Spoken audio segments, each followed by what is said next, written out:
Olá pessoal, sejam bem-vindos à Maratona Estratégia Arquitetura. Meu nome é Leonardo Mader e o tema de hoje é ferramentas indispensáveis que a gente deve ter no nosso trabalho. Bom, eu sou arquiteto e já trabalho há bastante tempo, né? Então nesses vários anos de experiência, tanto em escritórios no meu próprio escritório no Brasil, quanto em escritórios internacionais, eu consegui perceber quais são as ferramentas indispensáveis que a gente tem no nosso dia a dia, no nosso trabalho. E em função disso, eu estou iniciando a live de hoje. Bom, esse é o primeiro episódio de uma série que eu estou desenvolvendo, que eu vou fazer lives diárias. Hoje eu comecei um pouco mais tarde, mas o meu plano é começar todas as manhãs às 9h09 da manhã. Então toda manhã às 9h09 da manhã vai ter uma live aqui. A gente vai estar discutindo as melhores estratégias que a gente pode aplicar no nosso negócio e para garantir um resultado realmente eficaz. Bom, o tema de hoje fala sobre ferramentas indispensáveis para o nosso escritório, para o nosso negócio. E eu comecei a pensar, eu recebo uma série de perguntas do pessoal que me segue, principalmente no Instagram, perguntando que tipo de ferramentas que eu uso, principalmente que tipo de software BIM, quais são os melhores softwares para usar, e eu acho que essa questão de ferramentas vai muito além do software operacional para a gente fazer os desenhos, para a gente fazer as apresentações, mas também tem muito a ver com nossa produtividade. Bom, eu vou começar. Eu fiz uma lista aqui de uma série de ferramentas que eu considero realmente indispensáveis. Aconselho todos vocês a cogitarem a hipótese de estar usando elas. A primeira delas é o Gmail, né? Tu vai pensar, Leonardo, tu vai fazer uma live para defender o Gmail? Calma, deixa eu explicar. Nem todo mundo usa o Gmail. Algumas empresas acabam usando aqueles e-mails corporativos em Outlook, ou então querem fazer o seu domínio próprio, vamos supor, fulano de tal arquitetura, e alguém que vai dar um suporte para eles acaba dando aqueles e-mails que são que é um e-mail que não funciona muito bem, um webmail, ou são serviços mais limitados, em que a gente acaba dependendo de um Outlook. Então tenta fugir disso. Até em tempos de quarentena a gente realmente precisa necessariamente ter uma perfeita sincronização do nosso conteúdo, do nosso material, tanto do escritório quanto o nosso laptop que a gente acessa em casa, quanto o nosso telefone. Com o Gmail a gente consegue sincronizar inclusive todos os nossos contatos pessoais, lista telefônica do nosso celular, com toda a lista de e-mails do nosso trabalho. Tudo isso é perfeitamente sincronizado. O Gmail, ele é uma ferramenta que, além do próprio e-mail, tu também consegue utilizar o Google Docs, Google Planilhas, consegue enviar algum formulário se for necessário. E tu vai me perguntar, Leonardo, mas não é pouco profissional eu mandar um e-mail que é, vamos supor, leonardoarquitetura@gmail? Claro que é, né? Então o que a gente faz? A gente contrata um pacote do Google que é pago, que é chamado Google Suite. O Google Suite, o G Suite, ele custa, eu até anotei aqui, eu tenho ele custa R$24 por mês, por conta. Então tu vai comprar um domínio no registro.br e tu vai ter, então, vai iniciar, tu vai profissionalizar o teu negócio. Então tu vai ter um domínio próprio. No meu caso é mader.com.br. Então eu tenho um domínio no registro.br que eu pago R$40 por mês, por ano. Eu pago R$40 por ano, e eu tenho daí contratado o Google Suite, que eu pago então R$24 para ter essa por e-mail que eu necessito usar. E então tu vai ter um e-mail super profissional. Deixa eu ver quantos gigas, acho que, se não me engano, são 30 gigas tu tem de armazenamento. E também tem o Dropbox, né? Desculpa, tem o Google Drive, espaço de armazenamento. Então, compartilhando e-mails com o Google Drive, tu vai ter 30 GB nesse pacote, o que é bem interessante. E para quem gosta, pode usar também o Google Drive. Sobre essa questão de armazenamento de arquivos, eu já sou extremamente fã do Dropbox. Então eu sou usuário bastante antigo do Dropbox e não pretendo mudar. Eu acho que ele não é a ferramenta mais barata, talvez é um pouquinho mais caro que o Google Drive, mas o Dropbox ele é incrível em termos de facilidade que tem para minha vida, né?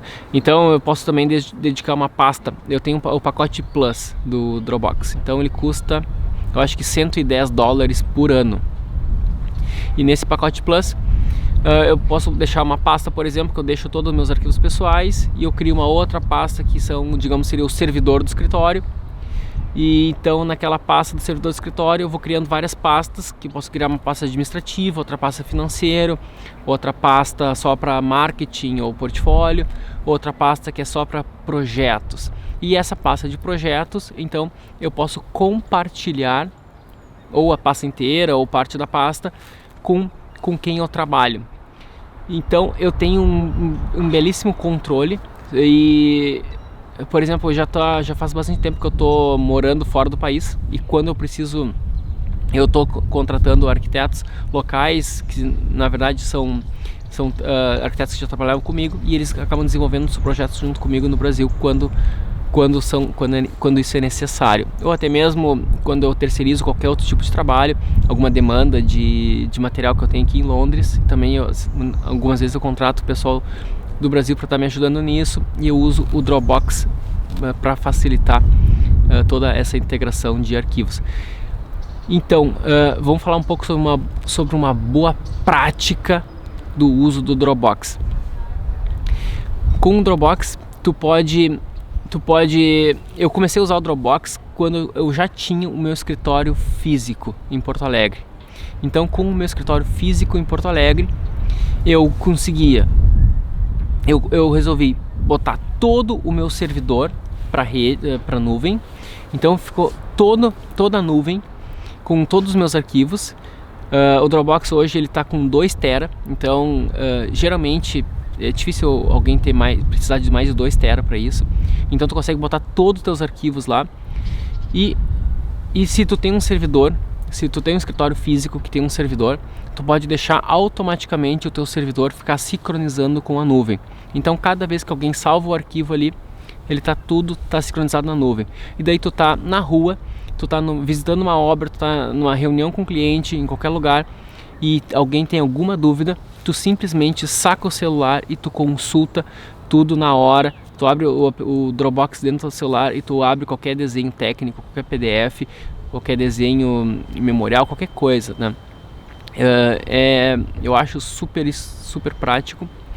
E também eu tenho uma pasta que eu separo, que eu chamo pasta da obra para cada projeto, que são os arquivos para obra. E nesses arquivos para obra, sabe que quando a gente está finalizando um projeto e está começando a mandar para construtores, tanto para orçamento e até para já o início da obra, esse construtor vai ter que unir o estrutural com o elétrico, com o arquitetônico, com todo o material. Então eu cuido já disso.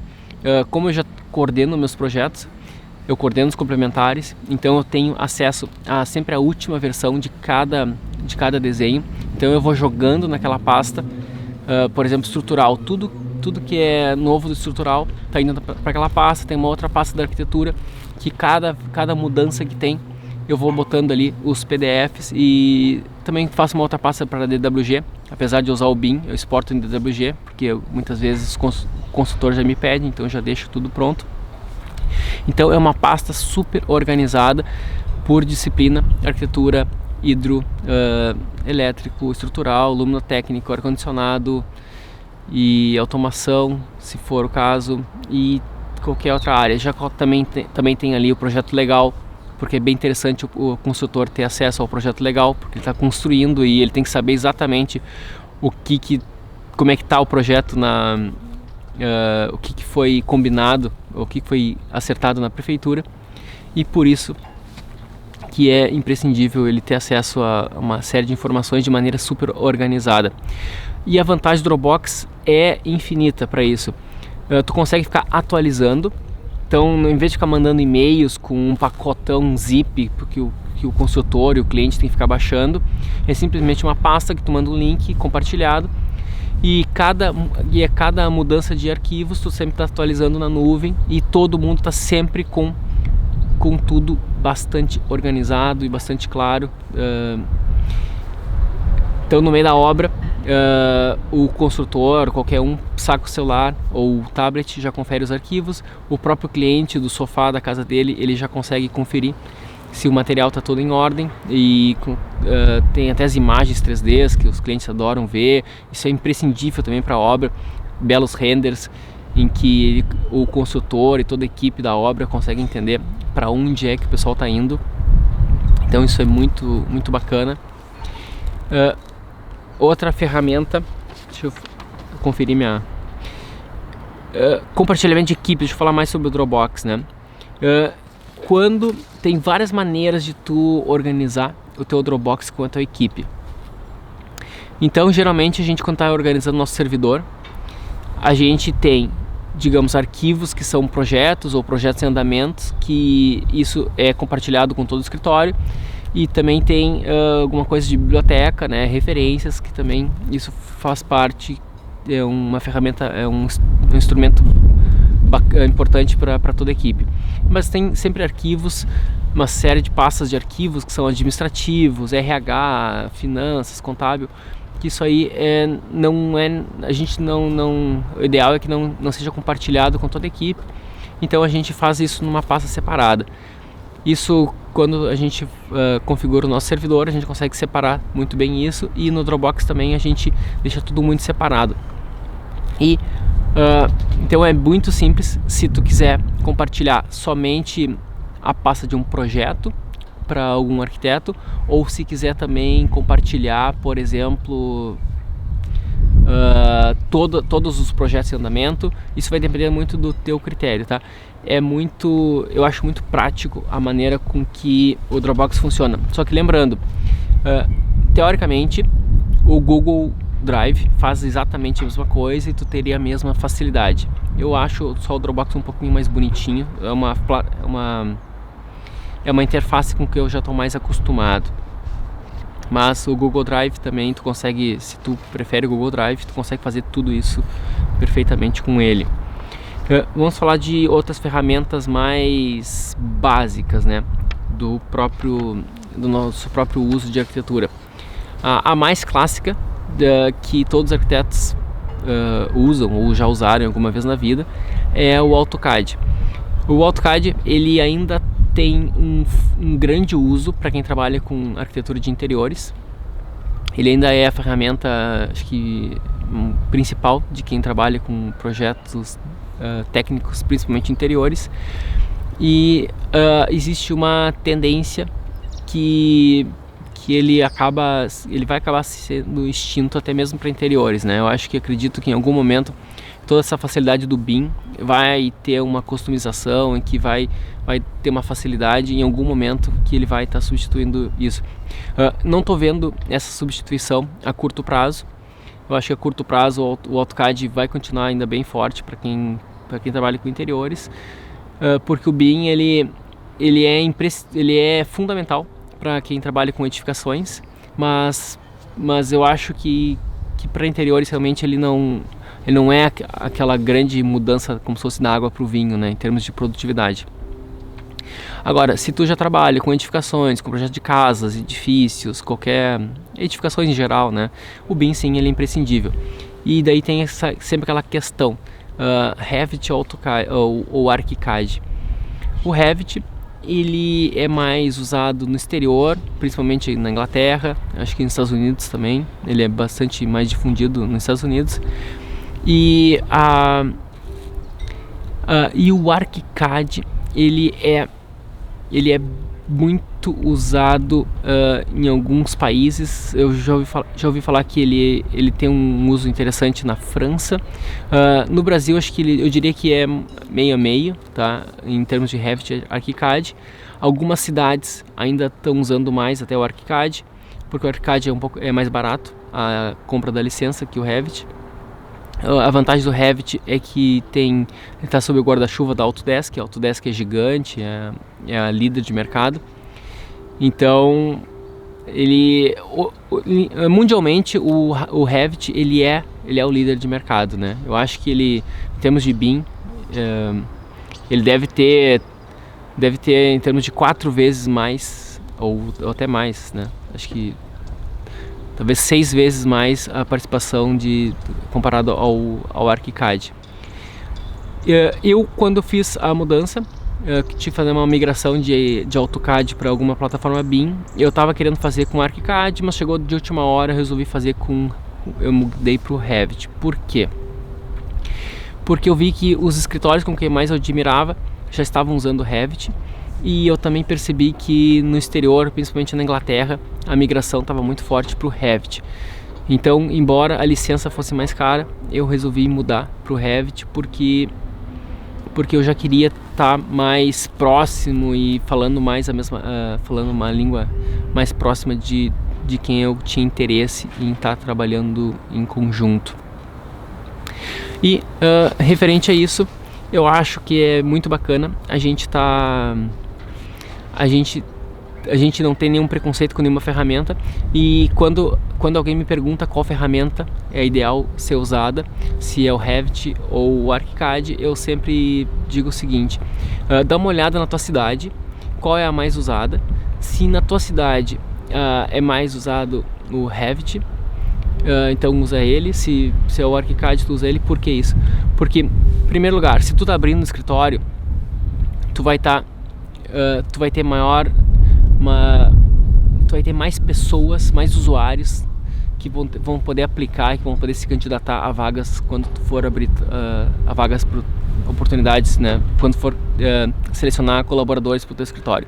Então vai ter mais pessoas que vão poder estar aplicando para essas vagas. Então, se tu é um recém-formado e tu quer aplicar para alguma vaga, tu quer te candidatar como colaborador a algum escritório, então é mais interessante também tu tá usando a ferramenta que é mais usada na tua cidade, porque é exatamente essa ferramenta que vai estar que tu vai ter mais que os escritórios da cidade mais procuram, né? Então sempre analisa o mercado com que tu quer atuar. Geralmente as pessoas analisam a cidade, né? No meu caso, eu tinha uma vontade de me internacionalizar, então eu olhei o mercado internacional, os países que eu queria atuar. Eu me espelhei muito nos escritórios que eu mais admiro e comecei a observar que tipo de ferramenta eles usam, e foi por isso que eu acabei tomando minha decisão. E na minha cidade, que é Porto Alegre, eu sempre percebi que metade da cidade é ArchiCAD, metade é Revit, tá? Talvez eu tenha até a sensação que é um pouquinho mais ArchiCAD lá. E ambas ferramentas são excelentes.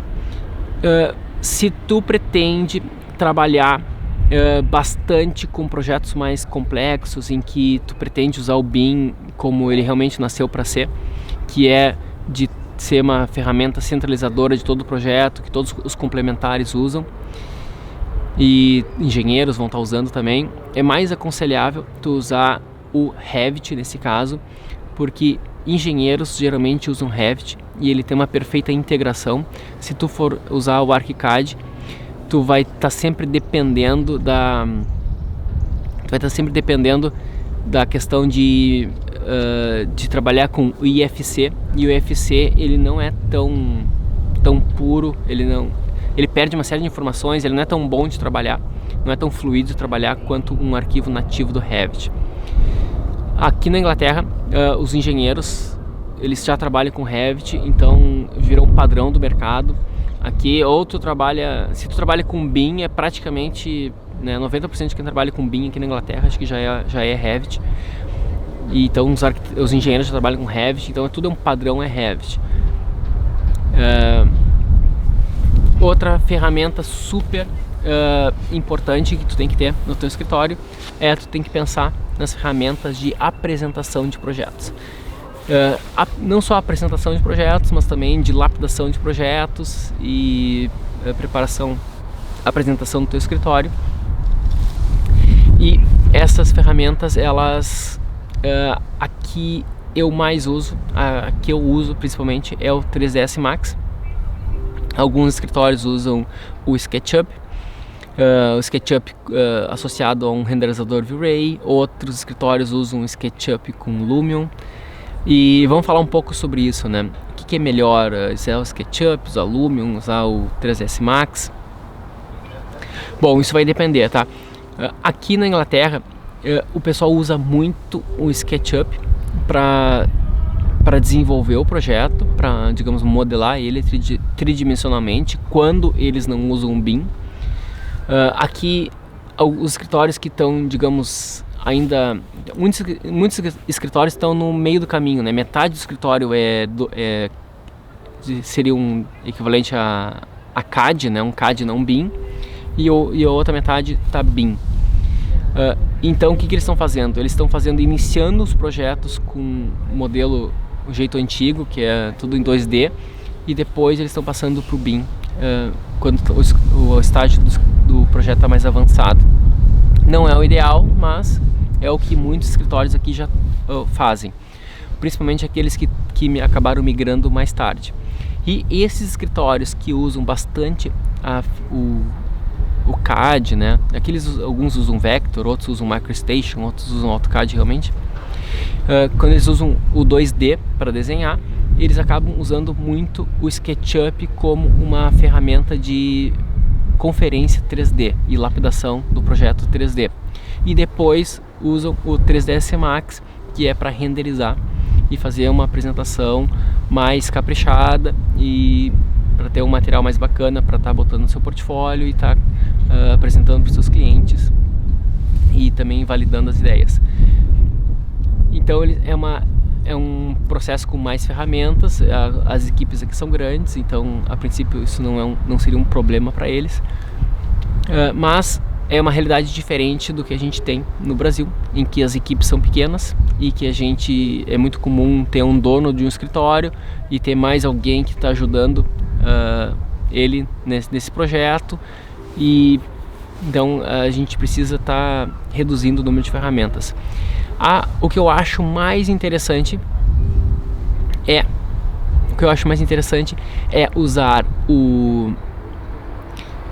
uma ferramenta BIM para tu estar concebendo todo o projeto, e depois tu usa uma boa ferramenta de renderização. Algumas pessoas estão usando o Lumion para isso, outras pessoas estão usando esqueci o nome, acho que é Twinmotion ou alguma coisa assim. Eu uso o 3ds Max. Essas ferramentas tipo Lumion, elas têm uma limitação quanto à qualidade delas. E então, dependendo do tipo de escritório, tipo de estratégia que tu tem para o teu negócio, se tu não quer estar disputando com grandes nomes da arquitetura, talvez isso não seja um limite, não seja um problema para ti. Tu quer fazer um trabalho mais básico, tu vai fazer um trabalho em Lumion, ele acho que não é um problema, tá? Mas agora tu tem um plano mais ambicioso para o teu negócio, tu quer realmente ter um escritório que consiga fazer projetos mais impactantes, tu quer correr atrás, digamos, tu quer ter um escritório mais competitivo com o teu mercado, e o teu mercado já tem um nível bacana, já tem nomes consagrados. Então por mais que eles façam uma apresentação mais simples em Lumion ou até um SketchUp com V-Ray, então se tu não tem todo o histórico deles, a tradição deles, tu vai ter que compensar isso de alguma outra maneira. Então eu aconselho fortemente a gente estar usando fazendo belas imagens com 3ds Max, e se for usar o tipo de renderizador, né? Então existe o V-Ray, que ainda talvez seja o mais usado no mercado, principalmente para quem usa SketchUp, e também tem muita gente que usa Max com V-Ray. Só que quem está usando Max hoje em dia já está migrando para o Corona. O Corona tem uma série de facilidades, ele renderiza muito mais rápido, muito mais fácil, ele só funciona para para 3ds Max.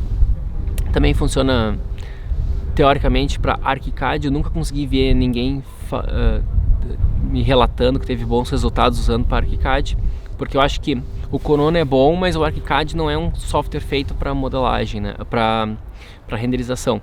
Então acho que se tu quer renderizar bem o teu projeto em ArchiCAD, leva ele para o Max e daí sim tu trabalha junto com o Corona. Também funciona para o Cinema 4D. Cinema 4D é um software de renderização muito usado para quem usa Mac. Só que Mac não é um software bom não é uma plataforma boa para arquitetura. Então o Cinema 4D eu não aconselho ninguém a usar. Ele é muito limitado, então tu vai investir muito tempo para aprender ele. E é um software que está, digamos, em desuso, assim, é muito pouco usado. É minúsculo o número de pessoas e escritórios que precisam disso. Então não vale a pena a gente investir em aprender coisas que praticamente não vai usar na vida, né? O que ninguém quer, sabe? Como se fosse tu aprender a falar uma língua que ninguém mais usa, sabe? Tipo isso, tá? E o 3ds Max, ele tem uma série de vantagens, porque ele é o software mais usado por grandes estúdios internacionais. Ele é o software, ele é praticamente o único software que é usado por grandes estúdios de 3D, e ele é sobre o guarda-chuva da Autodesk, que é o grande líder de mercado. Ele é perfeitamente compatível com Revit, também com ArchiCAD. Ele é compatível com qualquer outro software 3D, é muito fácil de tu importar teu modelo do SketchUp. E então ele é super prático, tá? Não tem porquê, se tu quer dar um passo, quer ter um material de qualidade, não tem porquê tu não usar o 3ds Max.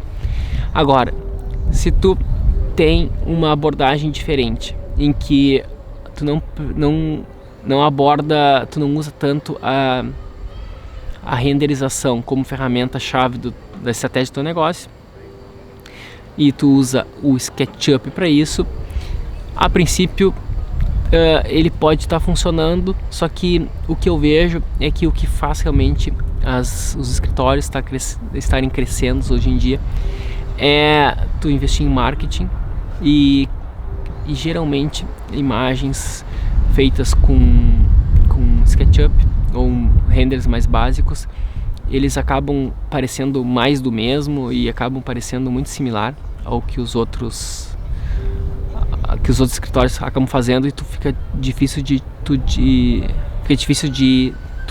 te diferenciar. Então, outra coisa bacana, né, falando sobre apresentação de projetos, eu aconselho fortemente o 3ds Max com Corona. Falando sobre produtividade, falando ainda sobre essa apresentação, tá? Maquete física, antes disso. A maquete física é uma coisa que aqui na Inglaterra eles adoram, usam muito isso, os grandes estúdios usam muito, só que eu não acredito na eficiência da maquete física em 2020, porque ainda mais nesse mundo de Covid-19, né, o pós-Covid-19, em que a gente está cada vez mais digital, a gente está cada vez mais prático e precisando mandar as coisas pela internet, por e-mail. No fim das contas, a maquete física é um trabalhão para fazer. Tem um custo de material físico, né? Tem que comprar madeira, papel, ferramentas para cortar, colar, e tu vai acabar tirando uma foto dela e mandando a foto para quem é que tu tem que mandar, para o teu cliente, ou sei lá para quem, para exposição. E se for exposição é diferente, tá? Talvez até valha a pena, só nesse caso de exposição. Mas tu vai também tirar uma foto e vai botar no teu portfólio. Só que tu consegue fazer uma maquete física renderizando, né? Então tu quer ter uma aparência de maquete física, porque tu quer trazer aquela estética bem arquitetônica, né, aquela estética clássica de arquitetura. Tu quer trazer pro teu negócio, tu pode simplesmente fazer um render dela e tá postando no teu material, no teu portfólio. o que eu acho que é uma ideia bem interessante, tá? E são renders muito mais simples de fazer do que um render próprio, porque tu simplesmente importa o teu modelo, que tu já deve ter feito ele, ou no SketchUp, ou no teu BIM, tu importa ele para o Max, tu põe uma textura de madeirinha, por exemplo, poderia fazer uma maquete toda em balsa, ou madeira escura, madeira clara, tanto faz, e renderiza, põe uma arvorezinha ali, se tu quiser tu muda a textura da árvore, põe uma árvore que pareça uma esponja, assim, uma coisinha meio bege, e deu, tu tem uma maquete maravilhosa.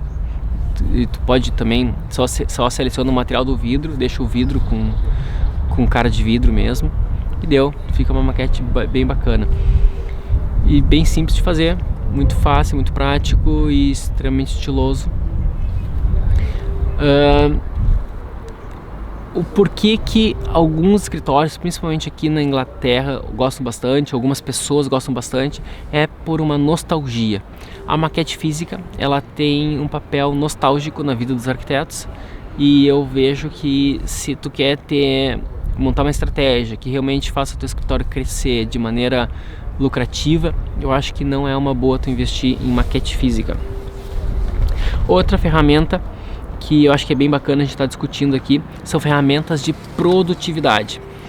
Ferramentas de produtividade eu usei por muito tempo o Asana. O Asana é uma ferramenta que é bem interessante, tu faz um login, se não me engano tem algum número de conta, acho que de 5 ou 15 usuários tu consegue usar de maneira gratuita, e depois disso tu pode pagar, tem que pagar. Mas eu usei no modo gratuito, em que tu coloca toda a tua equipe ali e tu põe as tarefas para cada um, e tu descreve a tarefa e tu põe uma data para entregar. Então todo mundo consegue enxergar no seu calendário como é que estão essas tarefas, como é que está o andamento do projeto. Tu consegue ser avisado a cada vez que alguém entrega. É bem interessante, tá? Se tu gosta de pensar alguma coisa sobre produtividade, se tu está procurando alguma ferramenta assim, é interessante dar uma olhada no Asana. Então tu pode usar até certo ponto de maneira gratuita, se não me engano até 15 usuários tu usa gratuito, e depois disso pago. Além do Asana, é uma outra ferramenta que eu nunca usei, mas muita gente fala bem, é o monday.com. E esse tipo de ferramentas é bem interessante se tu agora tá todo mundo em modo quarentena, em casa, trabalhando remotamente, e às vezes a gente precisa, né, tá falando, combinando o que está sendo entregue, para quando tem que ser, e o que o pessoal acaba usando no fim das contas é o WhatsApp, ou tu cria um grupo de WhatsApp, por exemplo, só da tua equipe. Só que esse é um método que pode ser eficiente, não digo eficiente, ele pode funcionar no primeiro momento, mas ele acaba sendo mais desgastante, né? Ele é mais trabalhoso. Se tu gosta de uma coisa mais organizada, é interessante tu usar uma ferramenta própria para isso. Outro método super bacana, que tu pode usar isso dentro do Asana, ou até num Trello da vida, para quem gosta do Trello, tu simplesmente faz aquele clássico, né? O to-do, to-do, doing e done, né? Então é o para fazer, fazendo e feito. Então esse método, se não me engano, não sei se acho que é o método Scrum, então é um método super simples, em que tu simplesmente tu coloca as atividades para a equipe. Então tem várias atividades que a equipe tem para fazer. Tu pode, de preferência, tu associa uma data limite para que seja entregue cada uma delas, e daí a equipe, quando está fazendo, ela move aquilo que estava para fazer, move para a aba fazendo, e daí tu sabe o que cada um está fazendo, e daí quando está pronto eles movem, colocam para a aba feito, né? E então isso tu pode fazer dentro dessas ferramentas, ou tu pode fazer no Trello, e tu poderia fazer num arquivo de Excel, por exemplo, num arquivo de planilhas dentro do Google Planilhas, por exemplo, mas cada um inventa o seu estilo, tá? Mas é interessante entender o conceito. basicamente, em termos de produtividade ou gestão de equipe, tu vai precisar estabelecer e deixar bem claro qual é o escopo, quem é que vai estar trabalhando, qual é a data. E se tu for pensar até de maneira mais profunda numa questão de gestão de projetos, que eu tive a oportunidade de estudar gestão de projetos na FGV, no meu MBA, eles acabam abordando 10 áreas de atuação, né? Então vai muito além de quem vai fazer, ou do tempo e do escopo, mas também já aborda recursos disponíveis, quem são os envolvidos em cada coisa. Acho que para uma simples tarefa de arquitetura a gente não precisa ir tão a fundo, porque são tarefas mais simples, corriqueiras, cotidianas. Mas se a gente simplesmente definir essas 3 coisas, a gente já vai ter um super ganho de produtividade, e tu tem que encontrar a ferramenta que vai estar te ajudando nisso, que é quem que vai fazer, o que tem que ser feito e para quando. Só tu conseguir ter controle sobre isso já vai estar te adiantando muito. Outra ferramenta que lembrei agora, que é imprescindível, eu uso muito, é o Adobe Photoshop. Isso para apresentação de projetos. E então ela consigo realmente salvar qualquer coisa depois no Photoshop, tá?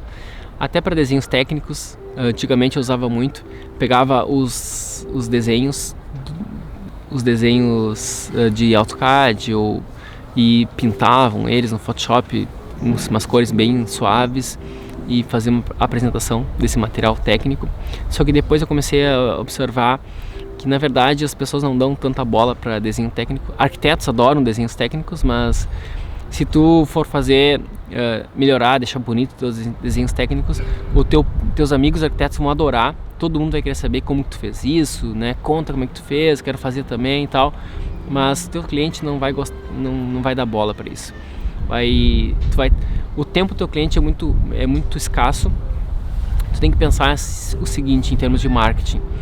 Quando o cliente teve a oportunidade de entrar no teu Instagram, no teu website, e ele dedicou alguns segundos da vida dele olhando o teu material, e tu desperdiçou aqueles breves segundos com desenho técnico, aquele desenho técnico não causou nenhum impacto emocional, não causou nenhuma reação, foi uma relação muito fria, e então tu não vai ser marcante para ele. E daí ele já tirou uma conclusão sobre o teu trabalho, e geralmente ele já saiu fora. E o que tu tem que fazer, na verdade, é o contrário, né? Tu tem que ter um material que seja muito bacana, em que o teu cliente entrou em contato contigo e ele viu que o teu material tá dentro dos desejos dele, que isso aí tu vai conseguir transmitir isso através de belas imagens, belas fotografias ou renderizações, e aí sim tu vai estar conseguindo atingir bem o cliente.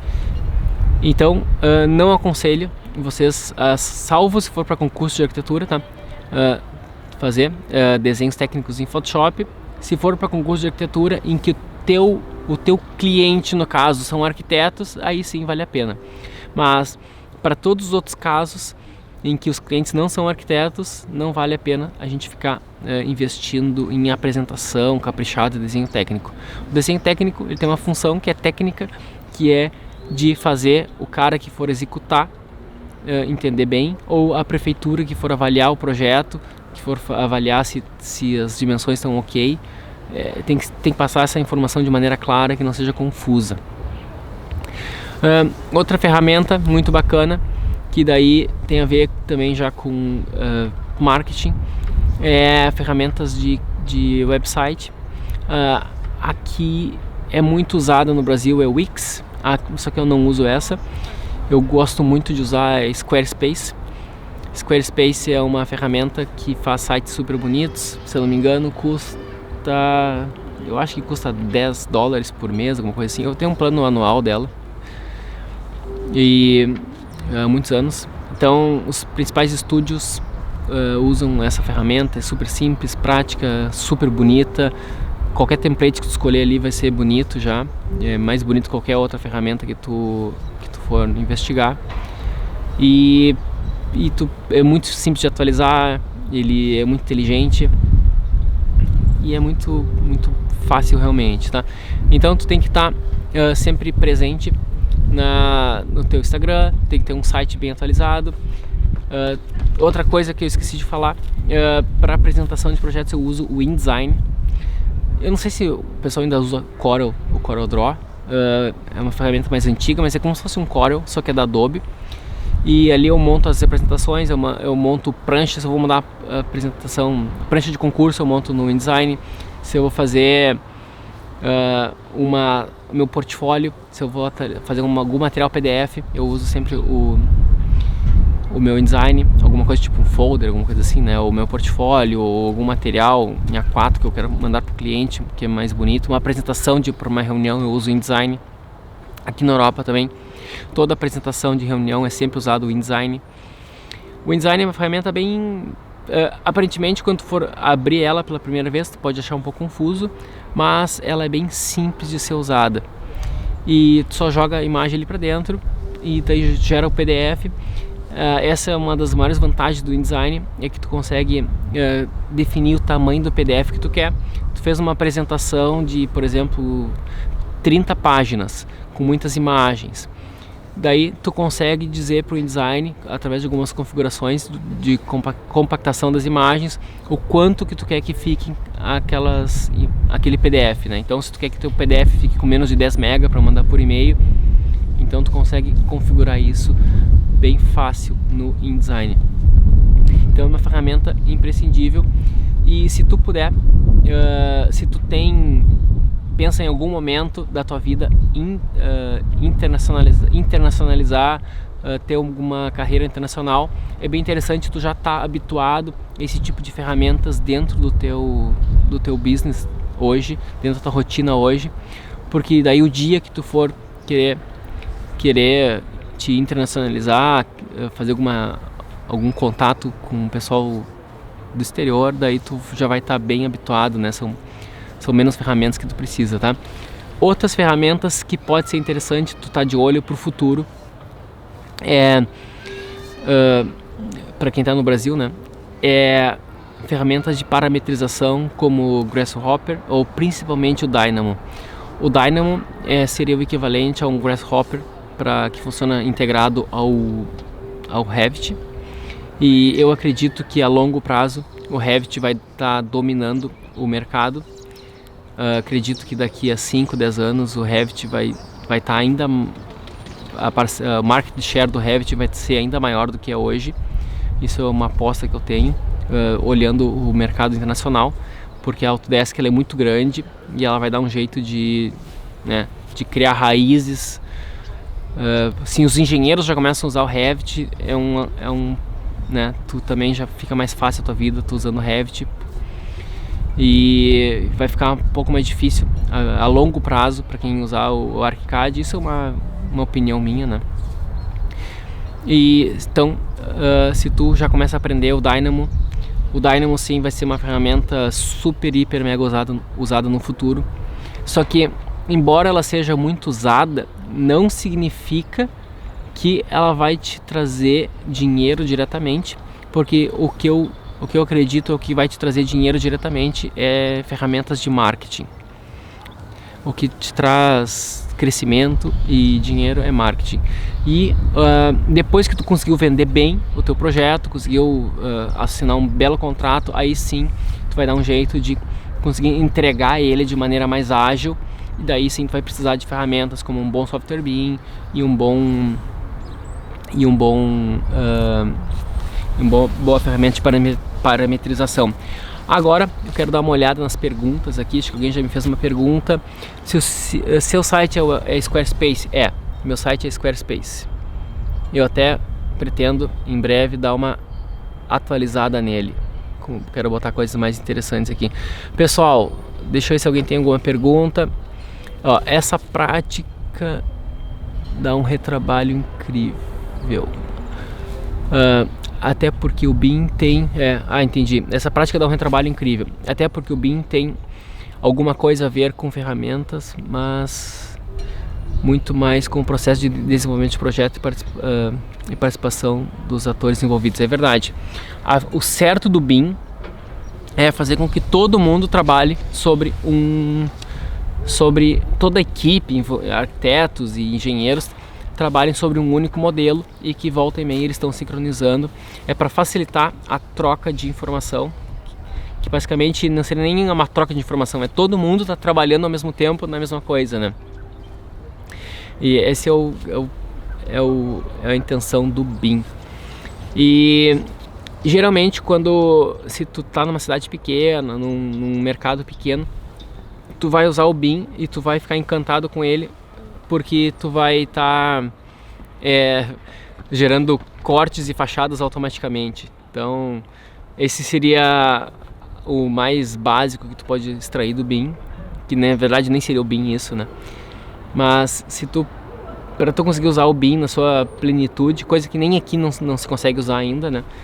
Seria tá todo mundo, toda a equipe perfeitamente em BIM, tudo bem sincronizado, cada instalação elétrica, cada instalação hidrossanitária, tudo perfeitamente no BIM, tudo na nuvem, de preferência sincronizado em tempo real. Isso eu acho que é o que o pessoal chama aqui de BIM Level 3, né? O BIM nível 3. Hoje em dia está todo mundo aqui no BIM nível 2. BIM nível 2 apenas ficam se trocando arquivos.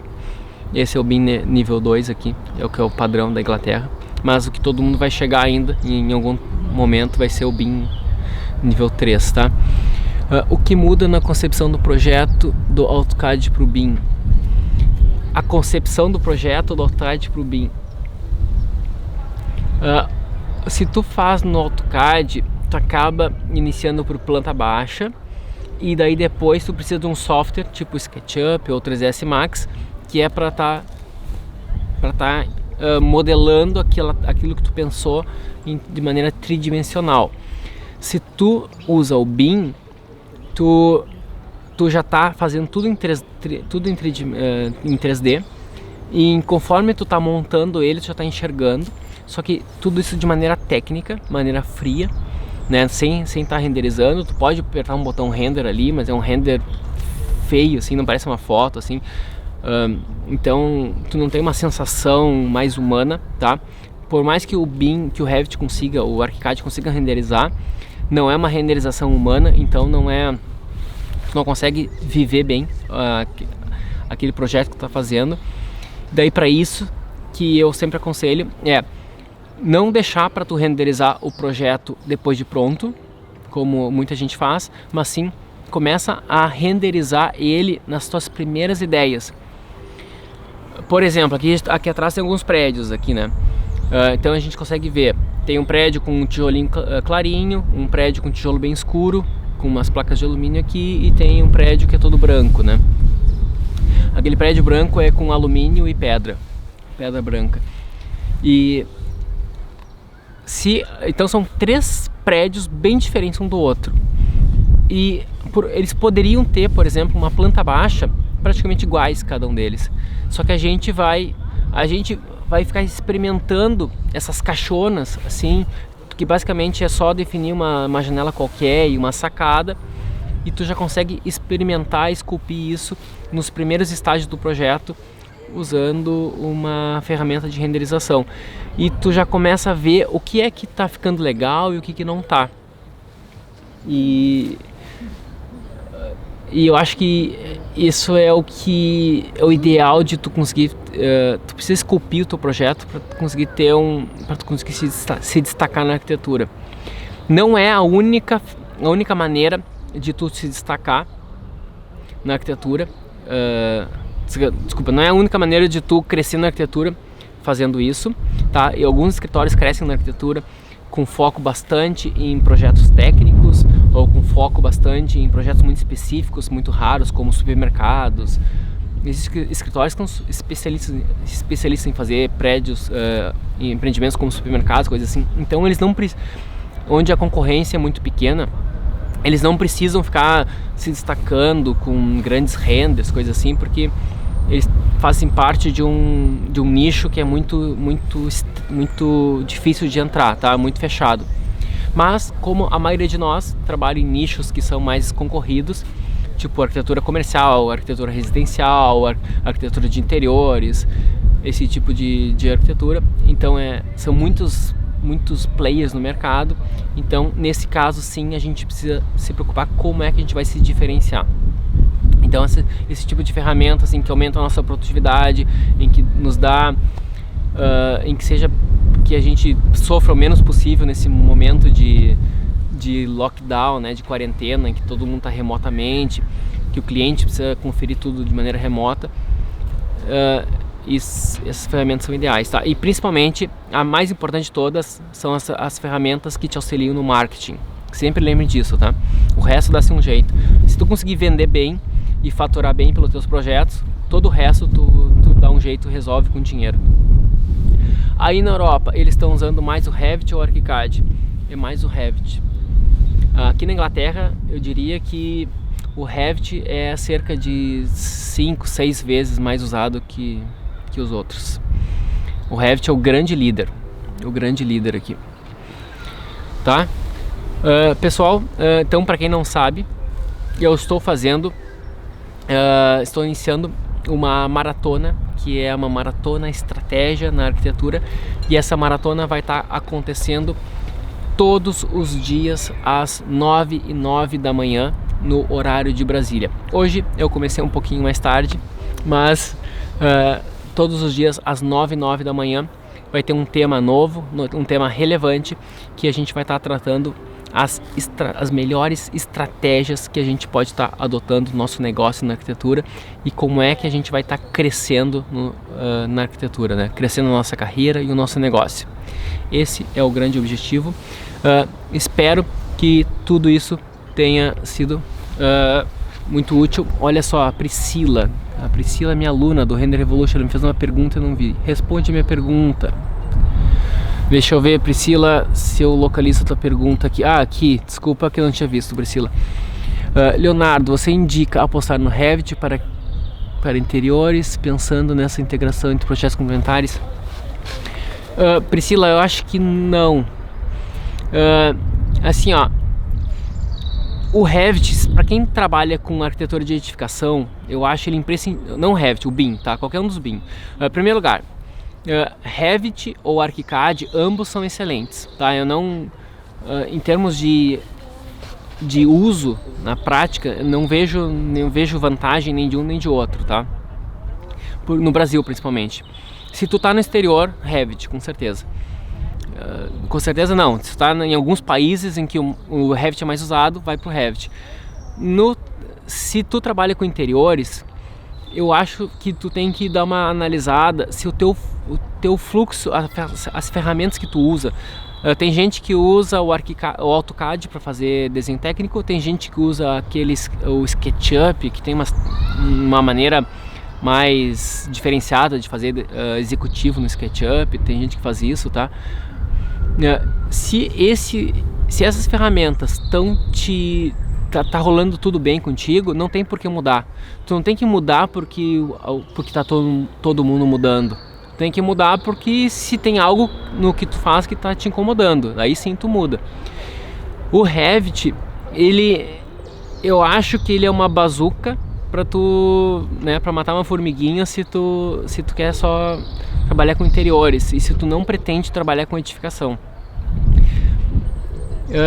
Se tu vai trabalhar só com interiores, talvez até o ArchiCAD pode ser mais interessante, porque se tu trabalha com interiores, tu não vai precisar nunca integrar com complementares. Dificilmente os complementares. Depende, tu vai ter que conversar com os teus complementares, tá? Depende do nicho que tu tá. Se na tua cidade o pessoal já tá usando, os complementares já estão usando o Revit, daí talvez cogite a hipótese de ir pro Revit. Mas em geral, para quem trabalha com interiores, acho que não existe não tá tão profissionalizado, não tá tão profi assim, né? Tão profissional assim. Eu não mudaria pro Revit, a não ser que tu tá fazendo coisas com muita repetição. Aí pode ser interessante. Ou projetos que já estão um porte maior. Por exemplo, existem escritórios que trabalham com supermercado. E daí, esses escritórios que fazem projetos de supermercado, digamos, vamos supor que é um interior, tá? Já tá tudo construído lá, não tem... a casca, o pavilhão do supermercado já está feito. Então o que eles vão fazer? Eles têm que fazer as gôndolas do supermercado, todas as prateleiras, os caixas, e tem muita repetição nisso. Então o Revit é muito importante nisso, porque o Revit tu consegue ter quantitativos, tu consegue ter cada detalhe que tu mudou de um, muda de todos ao mesmo tempo, e tu consegue ter um controle melhor. Ele tem uma série de vantagens para isso. Agora tu vai fazer um interior residencial em que tu vai lá e faz uma estante super bonita. Daí agora tem que fazer o quarto bem bonito, agora a cozinha bem bonita. Ele acaba sendo um pouco burocrático de construir famílias de tudo isso. Eu acho que não valeria a pena, tá? E se fosse eu, essa é a minha opinião. Acho que não vale a pena para quem trabalha com interiores e para o Revit. Deixa eu ver aqui, falando... Cursaço, que massa, Pri. Ótimo, deixa eu ver aqui, o Márcio. Mader, obrigado por compartilhar seus conhecimentos com a gente. Você nos inspira, grande abraço, Brasília, show de bola. Entendido. Pessoal, esse feedback é super importante para mim. Eu vou postar uma foto quando acabar a live. E vocês podem escrever algum insight que vocês tiveram, o que vocês mais gostaram e principalmente os temas, sugestões de temas para a próxima live. Eu vou botar no feed. E amanhã, às 9h da manhã, vou estar aqui de novo falando sobre um novo tema, que depois mais tarde eu divulgo qual vai ser o tema da live de amanhã. Então todos os dias às 9h da manhã eu vou estar no meu novo projeto, que é chamado Estratégia Arquitetura. E então espero que vocês tenham gostado e muito obrigado pela presença de todos vocês, né? E forte abraço.